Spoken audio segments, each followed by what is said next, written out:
এখন এটা একটা সুপ্রা কনস্টিটিউশনাল ল, যেটাতে প্রোটেকশন দেওয়া আছে আর্টিকেল 47, আর্টিকেল 47 ক্যাপিটাল এ তে। এখন সেই সুপ্রা কনস্টিটিউশনাল লটা মানবাধিকারকে এখানে অনেক ক্ষেত্রে আউস্ট করে দিয়েছে। তো এখন সেখানে একটা কন্ডিশন আছে আর্টিকেল 47, যদি আমরা দেখি সাব আর্টিকেল 3, এখানে যার বিচার হবে সেখানে অর্গানাইজেশন বলা আছে, আবার বলা আছে থেকে প্রিজনার অফ ওয়ার হতে হবে। আমি যেটা পড়ে বারবার দেখলাম যে প্রিজনার অফ ওয়ার না হলে তার এই কনস্টিটিউশনাল থেকে আউস্টিং ক্লজটা অ্যাপ্লিকেবল হবে না, তো তার ক্ষেত্রে মানবাধিকার অ্যাপ্লিকেবল হবে। একটা অর্গানাইজেশন আসলে প্রিজনার অফ ওয়ার কিভাবে হবে যদি অর্গানাইজেশন করার কথা বলা আছে এখানে, এটা আমার কাছে একটা প্রশ্ন আসছে। দ্বিতীয় যেটা হচ্ছে ছোটোখাটো দু একটি ইস্যু জাস্ট আছে। একটা হচ্ছে লায়াবিলিটি অফ ক্রাইমের, যেমন আমিও ওনার সাথে একমত যে এই সেকশন 3 সাবসেকশন 3 যেটা আইসিসির জন্য বলা হয়ে গেল যে এটা অ্যাপ্লিকেবল হবে মিউটেটিস মিউটেন্ডিস অথবা টু দ্য এক্সটেন্ট, এটার কোনো দরকার আছে বলে আমি মনে করি না। কারণ আমরা তো ডেফিনেশন এখানে আপনারা অ্যামেন্ডমেন্ট করলেনই, হোয়াইট করলেন, আবার ডেফিনেশনের জন্য ক্রাইমের ডেফিনেশনের জন্য ইন্টারন্যাশনাল একটা কনভেনশনে কেন যেতে হবে? Crime has to be specific, penalty has to be specific. 4(2)তে যেটা আছে এইটাও আমার কাছে মনে হয়েছে লাস্টে, যদি আগে আইনও একই রকম ছিল যে who fails to take necessary measure.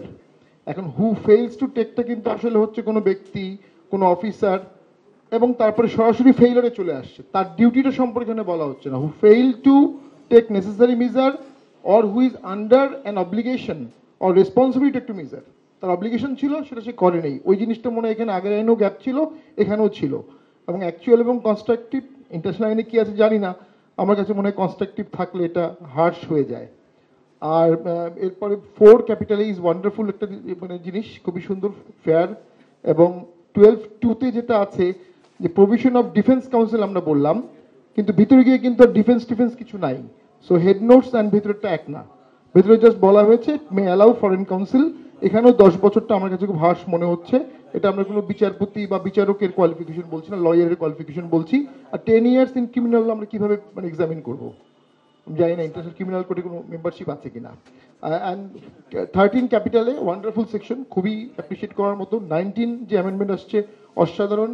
R 20 capital এতে ওই সেম প্রশ্নটা আসছে যে ইন্টারন্যাশনাল একটা পলিটিক্যাল অর্গানাইজেশন, ওইখানে একজন বললেন, শরীফ ভাই বললেন যে আমরা তো পলিটিক্যাল অর্গানাইজেশন ডেফিনেশন কোথাও দেইনি, তাহলে আমরা যদি অফেন্ডার বলি তাহলে তার ডেফিনেশন দিতে হবে সেকশন 2-তে। পলিটিক্যাল পার্টির ডেফিনেশন সংবিধানে আছে, পলিটিক্যাল অর্গানাইজেশন ডেফিনেশন এই 73 আইনে নাই, অন্য কোনো আইনে থাকতে পারে।